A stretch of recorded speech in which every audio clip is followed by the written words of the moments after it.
어르신들 이렇게 늦은 시간에 어디 가시죠? 산책 좀 하려고요. 안 됩니까? 이렇게 추운 날씨에 돌아다니시면 감기 걸려요.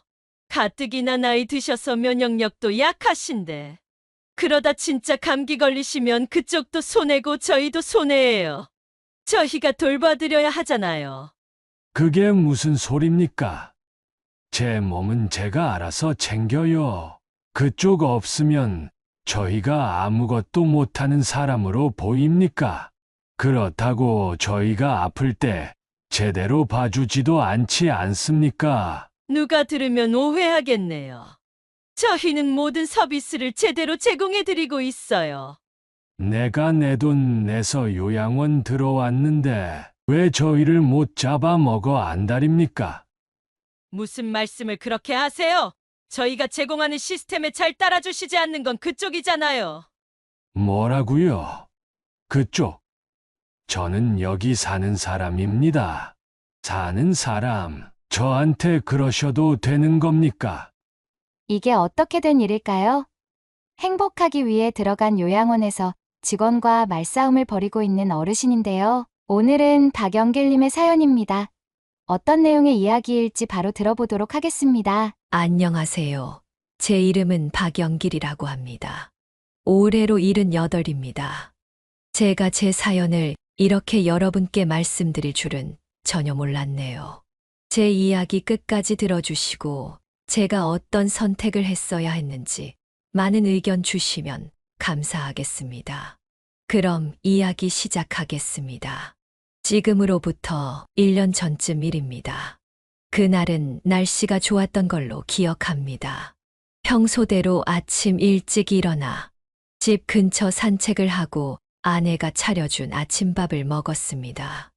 밥을 먹고 샤워를 하는데 거울을 보니 나이가 많이 든 할아버지가 서 있더군요. 그걸 보면서 시간이 점점 빠르게 가는 것을 느꼈습니다. 예전에는 조금이라도 더 젊어 보이려고, 그리고 남들에게 초라하게 보이지 않으려고 염색도 하고, 옷도 차려입으려 노력했지만, 이제는 아무리 해도 가려지지 않더군요. 지난 날도 떠올랐습니다. 제가 젊었을 적 말입니다. 누구나 그렇겠지만, 저는 젊었을 때 가난했습니다. 하지만 희망이 있었죠. 일을 열심히 했고, 아내와 함께 자식을 열심히 키웠습니다. 아들 2명과 딸 1명 모두 대학을 보내고 집도 사고요. 뻔한 일이지만 저에게는 정말로 큰 의미가 있었습니다. 정말 행복했죠. 가족은 저에게 너무나 큰 버팀목이었습니다. 아이들은 커서 각자의 길을 갔습니다. 첫째 아들은 군인이 되었고, 둘째 딸은 방송국 PD가 되었으며, 막내 아들은 어려운 변리사 시험에 합격해서 변리사가 되었죠. 생각해보면 정말 행복한 날들이었습니다. 아이들이 자랑스러웠고 남 부러울 것 없었죠. 손주들이 태어난 날도 기억이 납니다. 제가 처음 할아버지가 된 날이었죠. 웃음이 가득했고 희망이 가득했습니다. 밥을 먹지 않아도 배부른 기분이었죠. 저는 이 행복이 평생토록 지속될 줄 알았습니다. 바로 그날까지만 해도 말이죠. 인생은 정말 호락호락하지 않더군요. 면도를 하고 동네 친구들과 장기를 두러 가려고 하는데 아내가 저를 붙잡았습니다. 여보, 할 말이 있어요. 무슨 할 말? 저랑 이혼해줘요. 당신과 이혼하고 싶어요. 뭐, 그게 무슨 말이야? 아침부터 뚱딴지 같은 소리를 하고 난리야. 뚱딴지 같은 소리 아니에요. 진심이에요. 오랫동안 생각했던 일이고요. 진심이야. 안 돼. 절대 안 돼. 제발요, 여보. 여보가 싫어서 그러는 건 아니에요. 당신은 저에게 참 잘해주고 친절한 사람이었죠. 근데 왜? 도대체 왜? 나랑 이혼을 하겠다는 건데? 이제 제 인생을 살고 싶어요. 당신도 알죠? 우리 너무 바쁘게 살았잖아요. 애들 키우랴 등골 빠지게 고생하고 살면서 저는 제 인생을 살지 못한 것 같아요. 이제라도 남은 제 인생 색다르게 살아보고 싶어요. 그럼 나랑 같이 하면 되잖아. 당신 나 없이 살 수 있겠어? 힘들겠죠. 하지만 안 돼요. 혼자여야 해요. 저 아는 사람한테 부탁해서 이미 다른 집도 알아봤어요. 여보, 제 인생 마지막 부탁이에요. 들어줄 거죠? 정말 청천벽력 같은 이야기였습니다. 저는 단 한 번도 제 아내와 떨어진 삶을 생각해 본 적이 없거든요. 그 이후로 제 인생은 완전히 바뀌었습니다. 마지막까지 아내를 설득해봤지만 아내는 단호했고 결국 이혼을 했습니다. 아내에게 지금 살고 있는 집을 주려고 했지만 아내는 거절했고 재산의 절반을 가지고 나갔습니다. 한동안은 정말 우울해서 미칠 것 같더군요. 아이들에게 전화도 해보고 친구들도 만나봤지만 아무 소용 없었어요. 말하기 쪽팔리지만 몇 번 그 사람 사는 집을 알아보기도 했습니다. 하지만 그 사람이 어디로 이사했는지 알려주지 않아 알 수가 없었죠. 알아보려면 방법은 있었겠습니다만 저는 정말 아내를 사랑했거든요. 아내가 원하지 않을 거라 생각하니 내키지 않았습니다. 그렇게 시간이 꽤 지났죠. 집안에 덩그러니 혼자 있는 건 아무리 시간이 지나도 적응이 되지 않았습니다. 아이들도 자기 먹고 살기 바빠서 저를 찾아오는 횟수가 점점 줄어들었죠. 당연히 이해했습니다. 각자의 삶이니까요. 하지만 시간이 지나면서 외로움은 줄어들지 않고 점점 더 커지기만 했습니다. 나는 이제 혼자구나. 이렇게 넓고 넓은 집에 나 혼자라니. 아이들은 오지도 않고 손주들도 나 따윈 관심 없겠지. 내가 너무 늙긴 했나 보다. 이렇게 살다가 죽어도 나를 기억하기나 할까. 이렇게 부정적인 생각이 많이 들었죠. 그러던 어느 날 누가 집 문을 두드렸습니다. 누군지 궁금해서 문을 열었더니 저희 집 대들보인 장남이 서 있었습니다. 아버지, 잘 계셨어요? 너무 못 찾아뵈서 죄송해요. 들어가도 되죠? 그럼 아들아, 요즘 뭐하고 지냈니? 군대 주임원사가 하는 일이 뻔하죠. 근데 무슨 일로 온 거냐? 아참 아버지, 드릴 말씀이 있어서요. 그래, 말해보거라. 어머니 아버지 이혼하시고 아버지가 걱정이 돼서요. 어머니야 워낙 외로움 안 타시고 모험적인 분이라 걱정이 덜한데 아버지는 아니잖아요. 그래서 제안 드리고 싶은 게 있어요. 뭔데 이렇게 뜸을 들여? 얼른 말해봐. 아들의 목소리에는 조심스러움이 묻어 있었지만 그래도 꼭 해야 할 말인 것처럼 거침없이 말했죠. 그때는 몰랐지만 이때가 제 인생의 변곡점이 될 줄은 전혀 상상하지 못했어요. 장남이 저에게 제안한 것은 고급 요양원에서 사는 게 어떠냐는 것이었습니다.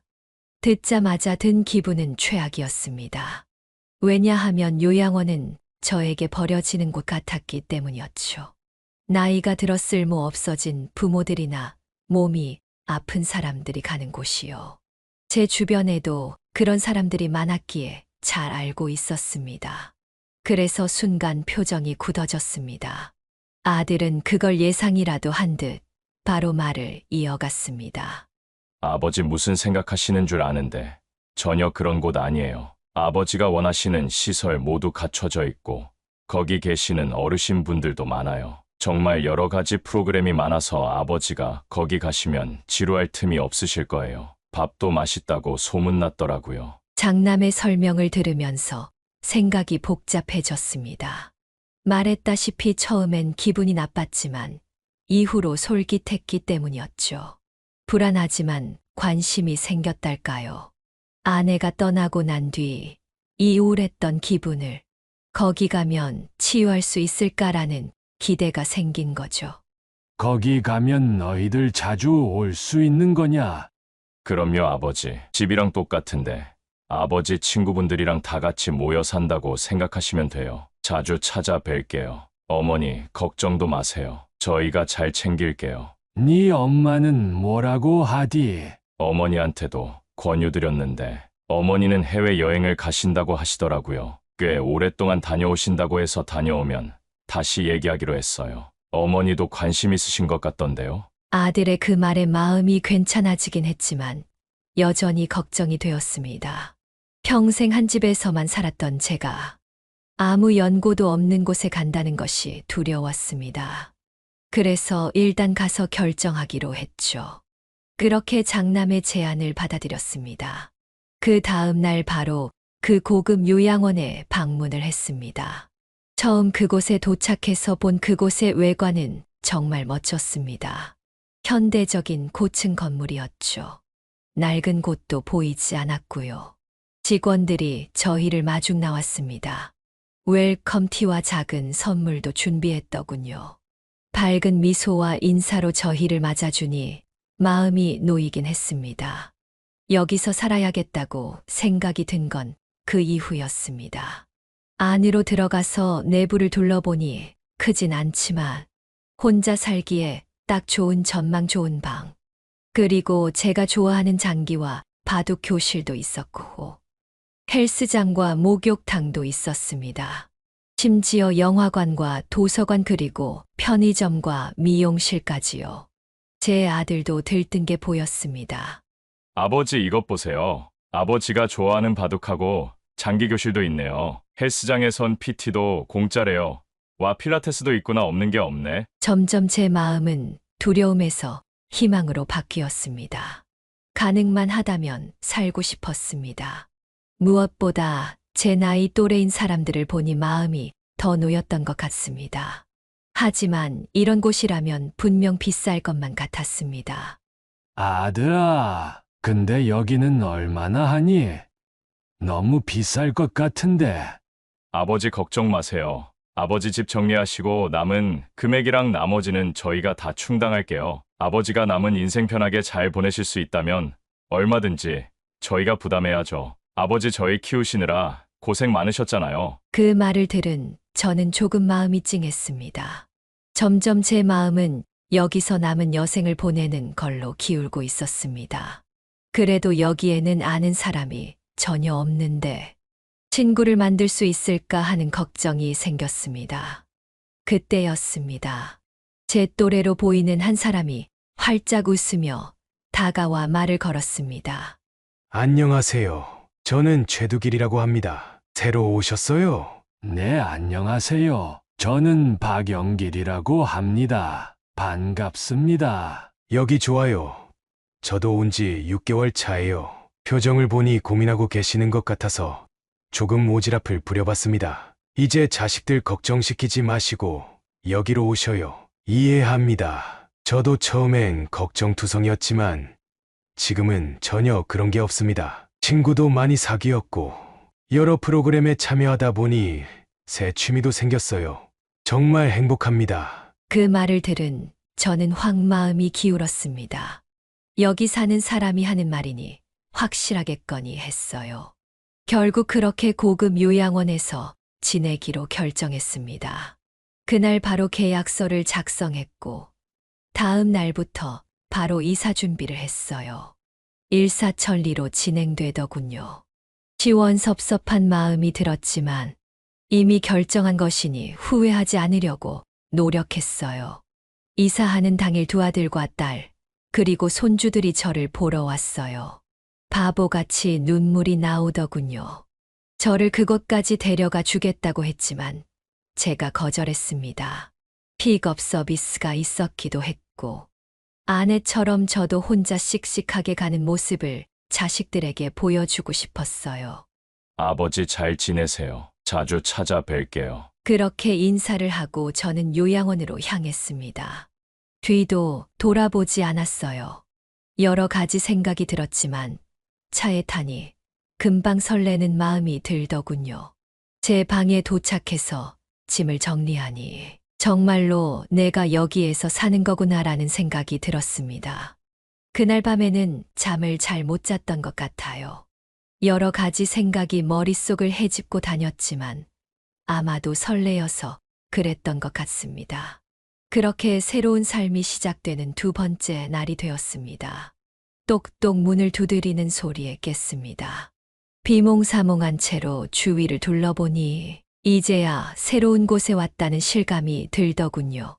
저는 커튼을 재빠르게 치고 창문을 열어 환기를 시켰습니다. 그리고 문을 여니 직원이 아침 식사를 하러 내려오라고 알려주더군요. 제가 늦잠을 자서 조금 늦었거든요. 전화를 했다곤 하는데 제가 못 받은 것 같았어요. 어쨌든 기분은 좋았습니다. 서비스가 좋잖아요. 밥을 안 먹었다고 방까지 찾아와 주는 게. 식당에 도착하니 많은 동년배인 사람들이 여럿 앉아 있었습니다. 어제 만난 두길 할아버지가 저를 보더니 손을 흔들었습니다. 오셨네. 영기 씨 여기에요. 여기 앉으세요. 제가 어색하게 자리에 앉으니 다른 사람들이 웃으며 맞이해 주었습니다. 시키지도 않은 자기소개를 했죠. 안녕하세요. 저는 구영만이라고 해요. 포항에서 살다가 4개월 전에 왔어요. 나이는 50년생 용띠입니다. 안녕하세요. 저는 최말순이라고 해요. 용인에서 살다가 왔고 한 달밖에 안 됐어요. 주변 사람들이 다 소개를 마치고 제 소개도 했습니다. 그렇게 밥을 함께 먹으면서 이런저런 이야기를 했어요. 요양원에서 살면서 좋았던 점이라든지, 취미가 뭔지, 재밌는 프로그램은 뭐가 있는지 등이요. 그렇게 이야기를 하다 보니 시간이 정말 빨리 가더군요. 그렇게 식사가 끝나고 향한 곳은 다목적실이었어요. 거기서 아까 왔던 직원과 다른 한 직원이 저에게 요양원 시설에 대한 설명과 프로그램 일정을 알려주더군요. 이야기가 끝나자 두길 씨가 저에게 오더니 오후에 소프트볼 수업이 있는데 같이 가자더군요. 한 번도 해본 적 없지만 관심이 생겨서 가보았습니다. 막상 해보니 너무 재밌더군요. 규칙도 쉽고 세심한 움직임이 필요한 종목이라 저에게 잘 맞았어요.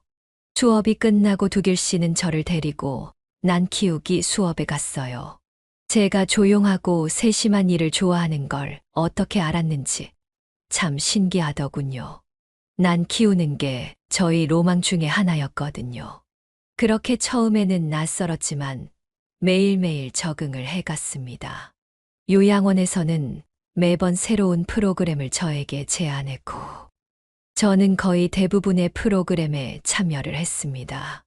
처음엔 다 돈이니까 아까워서 그랬던 것도 있는데, 나중엔 점점 재밌더군요. 왜 아내가 새로운 인생을 살고 싶다고 했는지 이해가 됐어요. 이렇게 재밌는 걸 이제야 알게 되다니. 며칠 뒤 아들이 저를 찾아왔습니다. 아버지 여기 어때요? 어디 불편한 건 없으시죠? 그래 불편한 건 전혀 없으니 걱정 마라. 새로 사람도 많이 만나고 활동하느라 정신없는 건 빼고. 좋아 보이니 다행이네요, 아버지. 요즘 뭐 새로 하시는 거 있으세요? 요즘은 소프트볼이 재밌더구나. 규칙도 쉽고 운동도 되고. 다행이네요. 제가 제안 드린 건데 아버지 마음에 안 드시면 어떡하나 싶었어요. 자주 올게요, 아버지. 그렇게 저는 완전히 다른 삶을 살기 시작했어요. 가족들도 저를 걱정하고 있다는 사실도 기분이 좋았습니다. 바로 한 달 전에 저와 지금의 저는 완전 다른 사람이었죠. 아들과 이야기하면서도 얼른 새로운 친구들과 프로그램을 하고 싶다는 생각을 할 정도였으니까요. 그렇게 시간은 흘러갔고 2달 만에 저는 완벽하게 요양원에 적응을 했습니다. 매일 아침을 먹고 산책을 하고 도서관에서 책을 읽은 뒤 점심을 먹고 후 그 이후에는 날마다 다른 프로그램에 참여했죠. 점점 소프트볼 실력도 늘었고 난을 닦고 관리하는 기술도 처음과는 완전히 다르게 늘었죠. 방에서 거울을 보는데 집에서 봤던 초라한 할아버지가 아닌 자신감 넘치는 멋진 노인이 서 있더라고요. 마치 젊었을 때로 돌아간 것 같았어요. 젊었을 때도 이렇게 여유롭고 즐거운 삶을 살진 못했는데 나이 들어 호강을 하고 있다는 생각을 했어요. 물론 요양원의 삶이 매일매일 즐거운 건 아니었어요. 비가 많이 왔어서 야외 프로그램이 취소되는 날에는 방에서 아내를 생각하며 많이 울기도 했어요. 고향에 있던 다른 친구들도 생각이 났고요. 신기하게 그럴 때마다 두길 씨는 어떻게 알았는지 막걸리와 안주를 사와서 저를 위로해 주었습니다. 영길 씨, 술 한잔 하시면서 비워내시죠. 가끔씩은 술이 도움이 됩디다. 두길 씨는 저와 같은 나이 또래여서 그런지 제 마음을 잘 알아주었습니다. 대화도 많이 나눴고요. 그래서 버틸 수 있었던 것 같습니다. 그렇게 시간이 더 지났고 점차 나아지기 시작했어요. 사람들과도 더 친해졌고 난을 다듬으면서 마음을 바로 잡았습니다. 과거에 얽매여 있기보다는 지금 이 순간에 집중했고 그러다 보니 하루하루를 알차게 보낼 수 있었어요. 말 그대로 새로운 삶이었죠. 그렇게 요양원에서 지낸 지 4개월이 지났습니다. 어느 날 밤이었습니다. 그날도 비가 왔고 아내 생각이 많이 났습니다. 뭐하고 지내는지, 건강은 괜찮은지, 내 생각은 하는지 등 여러 생각이 들었습니다. 그렇게 혼자 방 안에서 고독하게 있는데 누군가 문을 두드리더군요. 그래서 나가보니 두길 씨였습니다. 매우 어두운 표정으로요. 두길 씨 무슨 일 있으세요? 떠난 제 아내가 그리워서요. 오늘이 안사람 기일이거든요. 저는 두길 씨 어깨를 두드려 주었습니다. 두길 씨는 제 어깨에 잠시 기대어 눈물을 흘렸습니다. 이후에는 같이 소파에 앉아 이야기를 했고요. 그렇게 두길 씨를 포함한 많은 분들과 외로움도 함께 이겨낼 수 있었습니다. 그렇게 서로에게 의지하며 조금씩 삶의 의지를 이어나가고 있는 와중 요양원에 문제가 생기기 시작했습니다. 처음엔 아주 작은 것부터였죠. 식당 음식의 질이 점점 낮아졌습니다. 메인 반찬의 양이 점점 적어지다가 결국에는 사라지고 곁들이는 반찬만 남았어요. 직원들의 수도 눈에 띄게 줄었습니다. 직원의 수가 적어지니 서비스의 질도 떨어질 수밖에 없었고요. 하지만 당시에는 큰 문제로 생각하지 못했습니다. 일시적인 거라고 생각했죠. 하지만 점점 시간이 갈수록 요양원의 문제는 수면 위로 올라오기 시작했습니다. 프로그램의 수는 점점 줄었고 강사님도 바뀌었습니다. 직원들의 태도도 이전과 달리 퉁명스러워졌어요. 처음에는 안부도 묻고 식사 시간마다 연락도 해주던 직원들이 인사도 하지 않고 아는 척도 하지 않았습니다. 박영길님 신청하신 난 수업은 이제 폐지되었습니다. 뭐라고요? 왜죠? 강사님이 그만두셨어요. 그럼 대체 강사님은 언제쯤 오십니까? 그건 저희도 모르죠. 강사님 모시는 게 그리 쉬운 게 아닙니다. 만약 오시게 되면 말씀드릴게요. 그렇게 약속을 받았지만 결국 지켜지지 않았습니다. 더 큰 문제가 있었습니다. 요양원에서 가장 중요한 부분 중 하나는 의료 시스템입니다. 아시다시피 나이가 많은 분들이 익히기 때문에 건강에 대한 부분이 가장 중요했죠. 24시간 동안 의료, 진료를 받을 수 있다는 점도 제가 이 고급 요양원에 오게 된 이유 중 하나였습니다. 하지만 실제로는 그렇지 않았어요. 어느 날 제 맞은 편방에서 살던 말순 할머니가 발작을 일으켰습니다. 그러나 의료 담당 직원은 자리에 없었고 결국 동료 할머니 할아버지들이 직접 119에 연락해 병원으로 이송해야 했습니다. 그날은 저희 모두에게 충격을 준 날이었습니다. 두길 씨와 제가 항의를 했지만 별다른 이야기 없이 넘어가고 말았죠. 이런 사건들이 점점 많아지면서 요양원에 사는 사람들에게 많은 불만이 생기기 시작했습니다. 만나면 요양원 욕을 하기 시작했죠. 우리가 이런 취급을 당하고 살아야 합니까? 오늘 아침 밥 나온 거 보세요. 달랑 김치랑 밥이랑 물이라니 이게 말이나 됩니까? 맞아요. 저도 직원한테 따졌더니 왜 자기한테 그러냐고 도리어 화를 내는 거 있죠. 어떻게 사람들이 이렇게 싹 바뀔 수가 있는 거죠? 저는 주변 할머니, 할아버지들이 여기 있을 수 있는 가장 큰 이유였기 때문에 그래도 참을만 했습니다. 하지만 저도 사람인지라 점점 불편해지기 시작했죠. 이사 오는 날 느꼈던 희망과 기대는 온데간데 사라지고 분노가 제 마음에 자리 잡기 시작했습니다. 그래서 하루는 마음을 먹고 관리자에게 찾아갔습니다. 안녕하세요. 요즘 우리에게 대하는 태도에 대해 이야기를 나누고 싶어 왔습니다. 어떤 태도를 말씀하시는 거죠?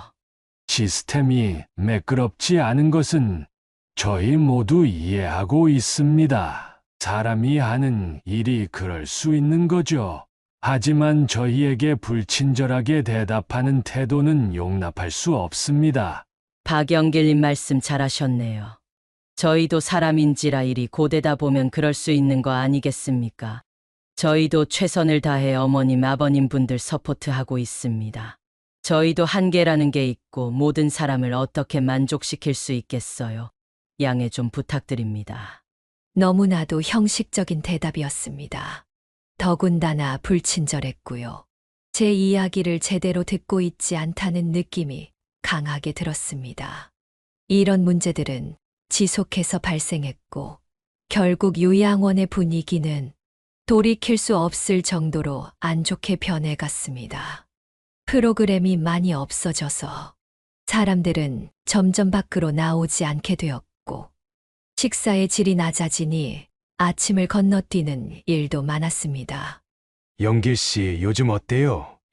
요즘 여기 온 것을 후회하고 있어요. 처음에 너무 기대를 많이 했던 걸까요?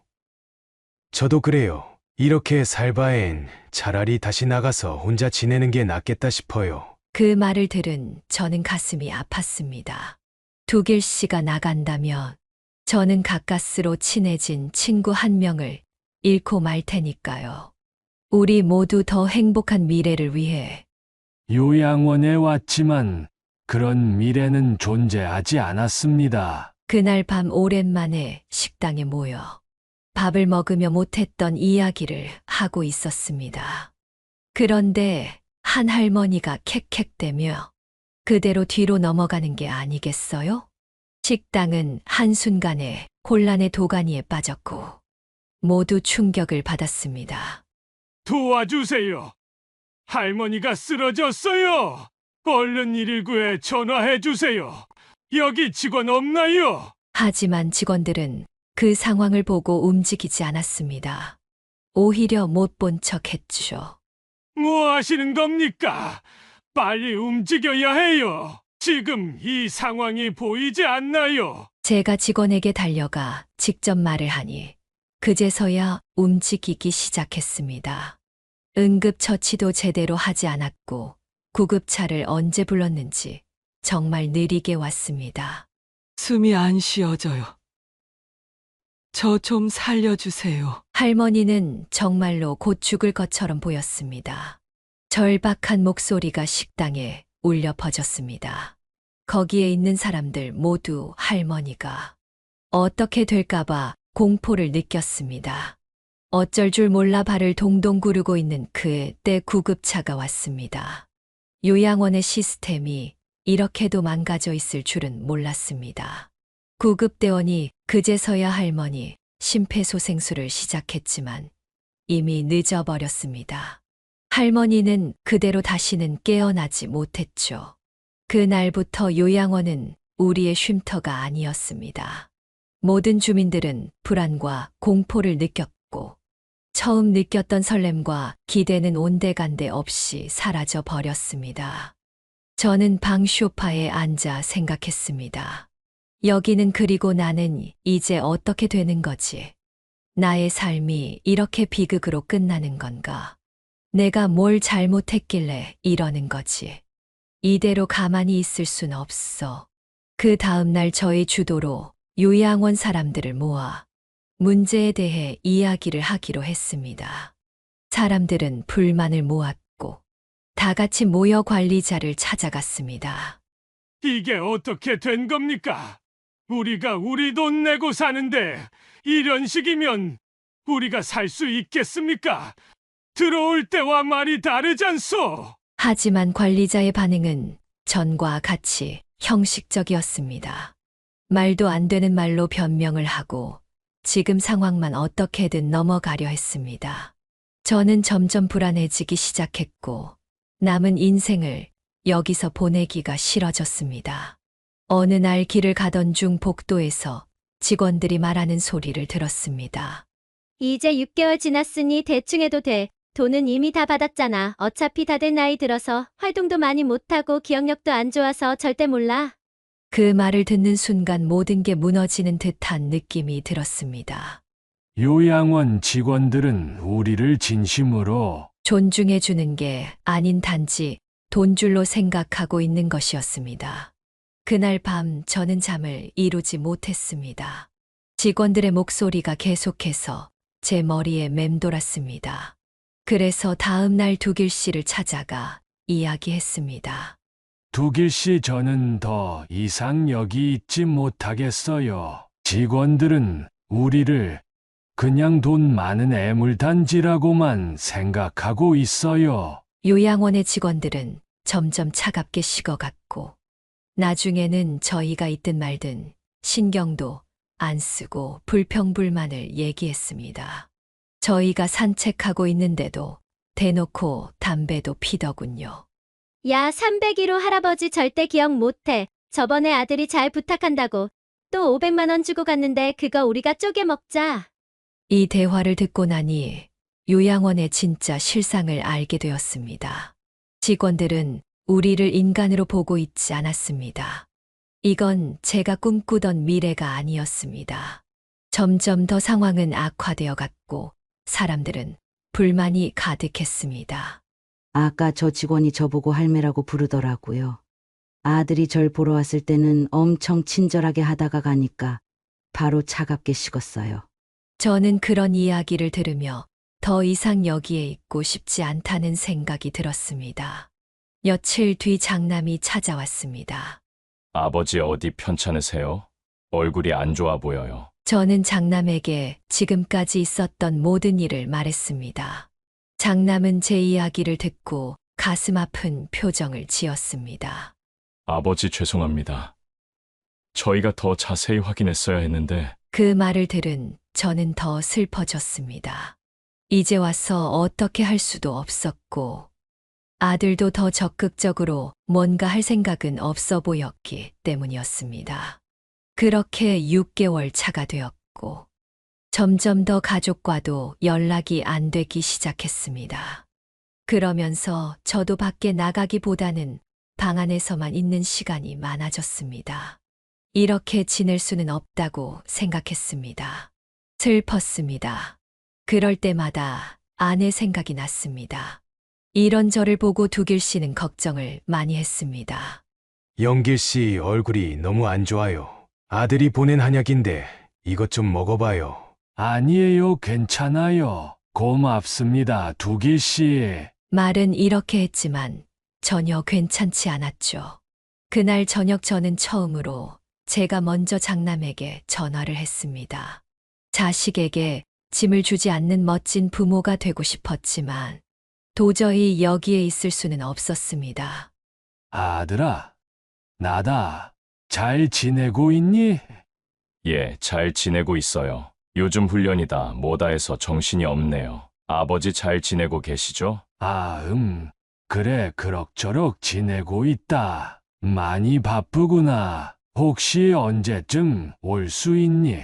할 말이 있어서. 제가 지금은 바쁘고요. 훈련 끝나면 시간 내서 찾아뵐게요. 전화를 끊고 저는 한동안 멍하니 있었습니다.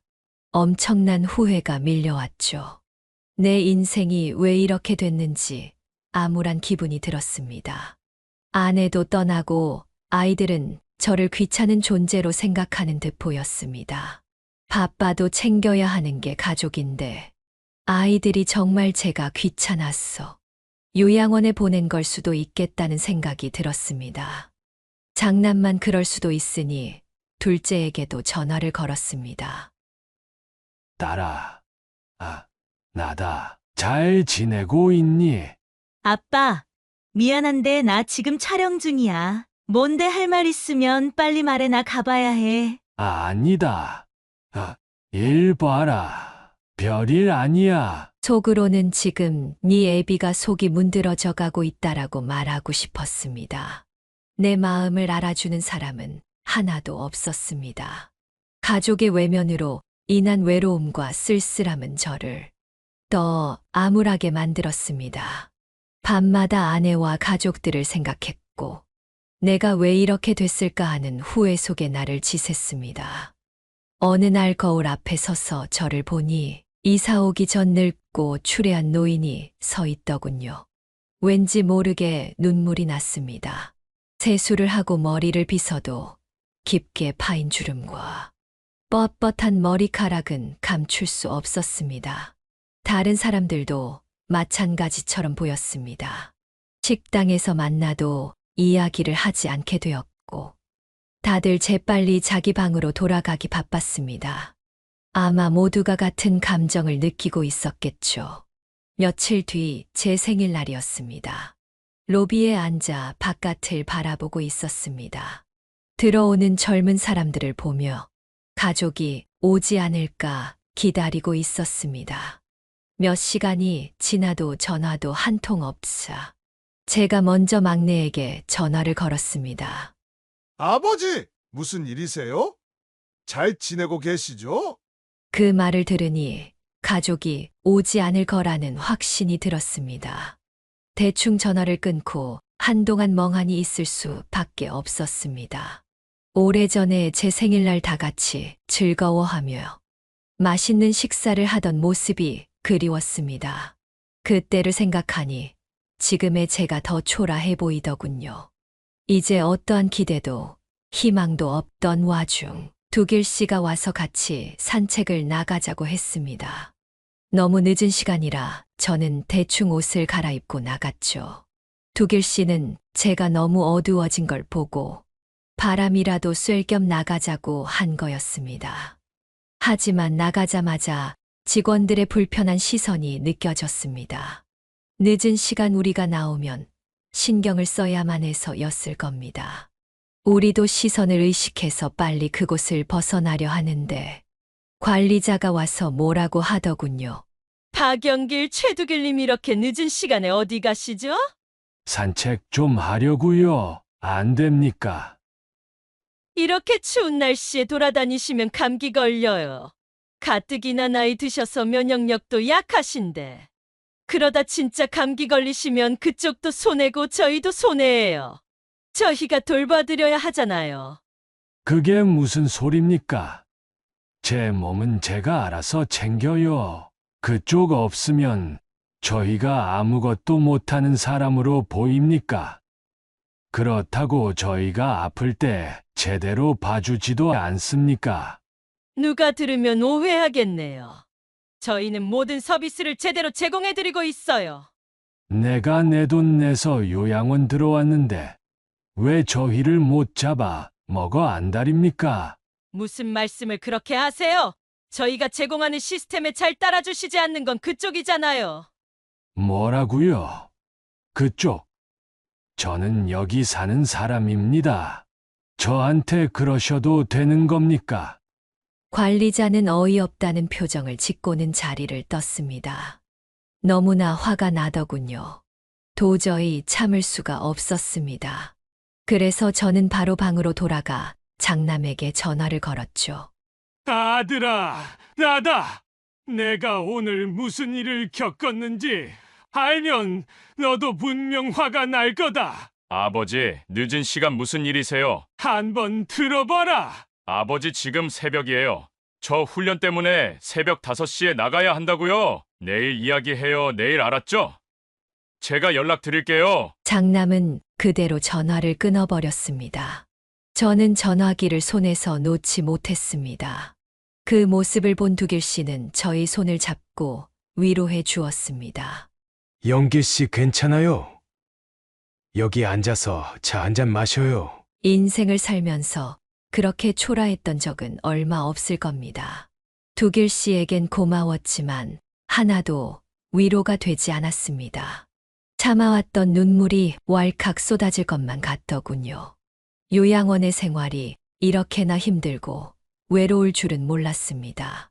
매일매일 살아가는 것이 아님 버텨야만 했죠.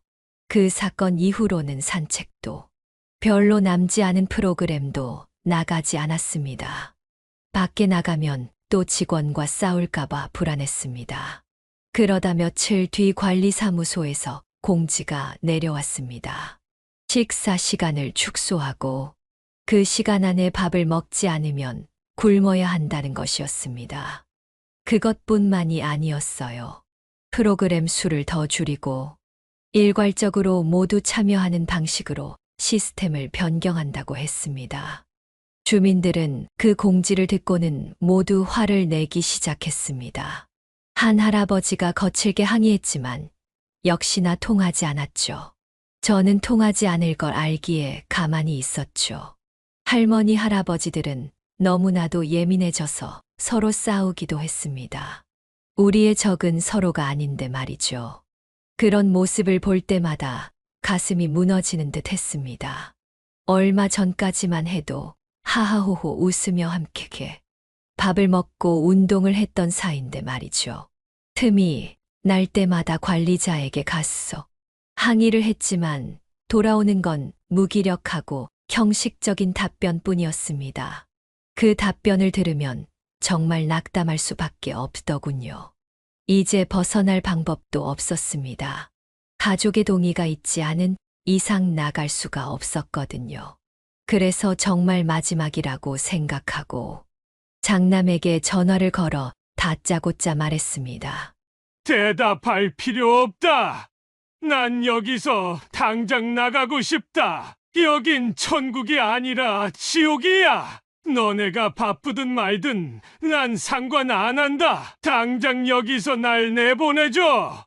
아버지, 그게 그리 간단한 일이 아니에요. 저희가 거기다 얼마를 넣었는데요.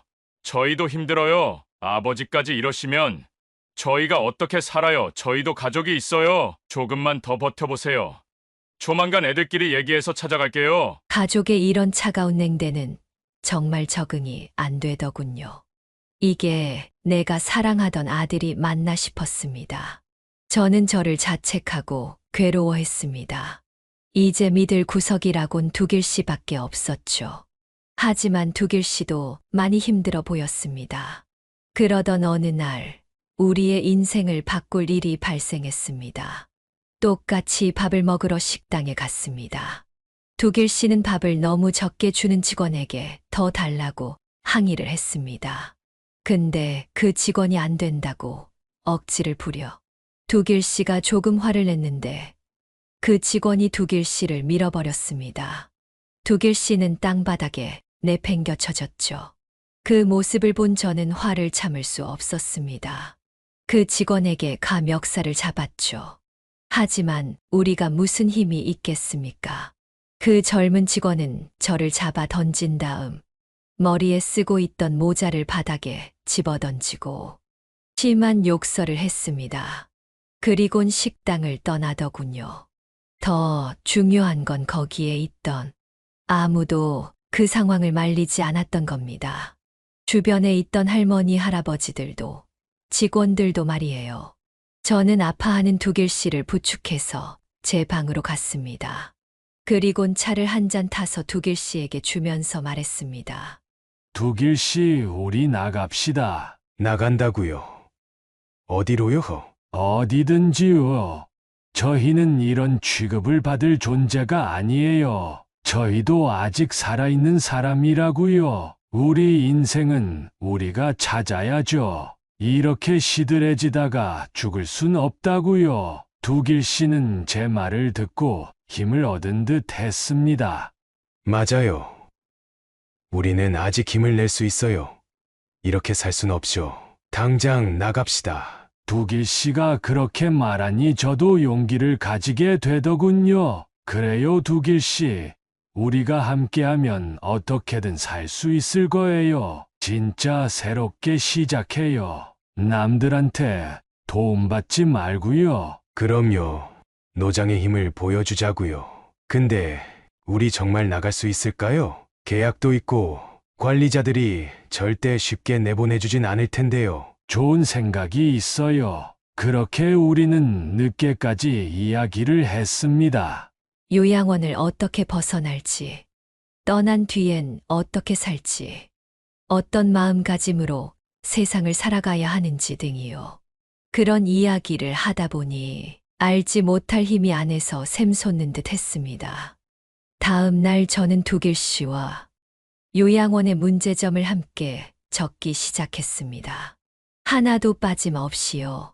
관리자의 못된 언행부터 불공정한 규칙, 식사의 질, 없어지는 프로그램들까지 모두요. 적다 보니 정말 화가 나더군요. 그들이 저희를 무시하던 순간이 계속 머리에서 맴돌았어요. 나중에는 투명인간 취급을 했었죠. 그렇게 모든 내용을 작성하고 계획을 실행했습니다. 증거를 수집하는 거였죠. 직원들은 그럴 거라고 생각하지 못하니 무방비에 가까웠습니다. 저희는 어디를 가든 휴대폰을 들고 다니면서 몰래 영상을 찍고 녹음을 했습니다. 아무도 도와주지 않으니 저희가 해야만 했죠. 그들은 역시나 저희에게 무시하는 발언을 하고 제대로 된 서비스를 제공해 주지도 않았습니다. 오히려 그런 모습은 저희가 원하는 모습이었습니다. 그렇게 한 달 동안 우리는 모든 멸시를 참아가면서 증거를 제대로 수집해 나갔습니다. 그리고 증거를 다 수집한 다음 검토도 함께 했죠. 고생했어요, 두길 씨. 아니에요. 영길 씨 아니면 이렇게 못했을 겁니다. 그나저나 저희 진짜 대단하네요. 무슨 첩보영화 같았어요. 두길 씨가 잘해주신 덕분입니다. 안 걸리기 힘들었을 텐데 고생하셨어요. 이제 우리의 권리를 되찾으러 가요. 저는 그 증거를 토대로 지방 언론사에 전화를 했습니다. 그리고 우리가 당하고 있는 나쁜 짓들을 모두 다 말했죠. 그 기자는 저희에게 증거를 요청했고, 저희는 가지고 있는 증거를 그들에게 메일로 보냈습니다. 기자가 정리할 시간을 달라고 했고, 저희는 일주일 동안 기다렸습니다. 기자는 모든 증거를 보고는 저희를 도와주겠다고 했습니다. 그리고 마침내 결판의 날이 다가왔습니다. 우리는 모든 짐을 싸놓고 샤워를 하고 몸을 단정히 한 뒤 로비로 내려갔습니다. 거기서 기자를 만나 인사를 하고 함께 관리사무소로 걸어갔습니다. 긴장되었지만 해낼 수 있다는 믿음이 있었기에 괜찮았습니다. 우리를 보는 할머니, 할아버지들은 무슨 영문인지 몰라 지켜보기만 했습니다. 우리는 당당하게 관리사무소 문을 박차고 들어갔고, 관리자는 놀란 표정으로 우리를 보았습니다. 무슨 일로 오셨어요? 우리 계약 해지해 주세요. 남은 기간 금액 전부 환불해 주시고요. 그게 무슨 말씀이세요? 그게 말이 된다고 생각하세요? 뭐 잘못 드신 거 아니죠? 전 더 이상 이곳에 만행을 두고 볼 수 없습니다. 이곳은 우리에게 지옥이나 마찬가지예요. 어르신 잘 모르시나 본데. 계약이란 건 그리 쉽게 없던 일로 할 수 있는 게 아니에요. 마지막 경고예요. 좋게 얘기할 때 계약 해지해 주세요. 그렇게 해주시면 저희는 얌전하게 나갈 겁니다. 관리자는 제가 당당하게 나오자 오히려 더 뻔뻔하게 나왔습니다. 아니, 이 사람들이 진짜 나이 더 먹었다고 공손하게 해주니까 내가 우습게 보여요? 큰일 당하기 전에 얼른 나가요. 그때 기자가 앞으로 나섰습니다. 당신은 누구신데 여기 끼는 거예요? 기자는 자신의 사원증을 내밀며 말했습니다. 저는 김기태 기자입니다. 어르신분들이 보내주신 증거 자료예요. 한번 보시죠. 당신들의 폭언, 식사 질 떨어진 거, 시설물 관리 미비, 프로그램 관련 계약 불이행 등등 계약서에 나와 있는 내용에 반하는 증거들입니다. 관리자는 기자가 내민 증거의 말을 더듬거리며 부들부들 떨기 시작했습니다. 아니 뭔가 오해가 있으신 것 같습니다. 저희도 사람인지라 실수를 할 수 있는 부분이 있지 않습니까? 헛소리하지 마시고 빨리 어르신들 계약 해지부터 해주세요. 네. 그럼요, 당장 해드려야죠.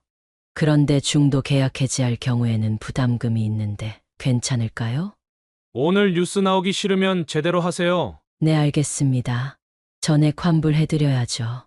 그럼요. 관리자는 재빠르게 계약 해지 절차를 진행했습니다. 우리들의 승리였습니다. 그동안 관리자 및 많은 직원들에게 당했던 무시와 멸시를 한 번에 되갚아 준 것 같아 기뻤습니다. 저와 두길 씨는 살아있음을 느꼈습니다.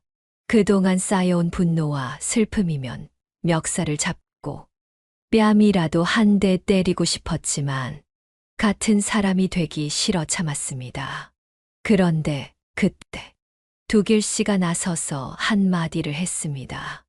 사과해요. 지금까지 우리한테 그렇게 대한 거 사과하세요. 안 하면 이 증거 다 언론에 퍼뜨릴 거예요. 그럼요. 사과드려야죠. 어르신들께 지금까지 불편을 끼쳐드려 죄송합니다. 한 번만 용서해 주시면 다시는 이런 일이 발생하지 않게 노력하겠습니다. 진심이 담긴 사과는 아니라고 생각했지만 그래도 속이 시원해졌습니다. 그렇게 우리는 지옥 같은 요양원을 탈출할 수 있었습니다. 그렇게 우리는 나오자마자 바다로 갔습니다. 그리고 막걸리를 사서 한 잔 마시며 축배를 들었습니다. 그리곤 계속 연락을 하자는 약속을 하곤 각자의 고향으로 돌아갔죠. 저는 지금 작은 주택을 사서 홀로 살아가고 있습니다. 두길 씨와는 지금도 가끔 만나며 그때를 회상하곤 합니다. 아내와도 연락을 하고 있습니다. 이전과는 다르게 진심으로 서로를 응원해주고 있습니다. 저는 진정으로 새로운 시작을 했습니다.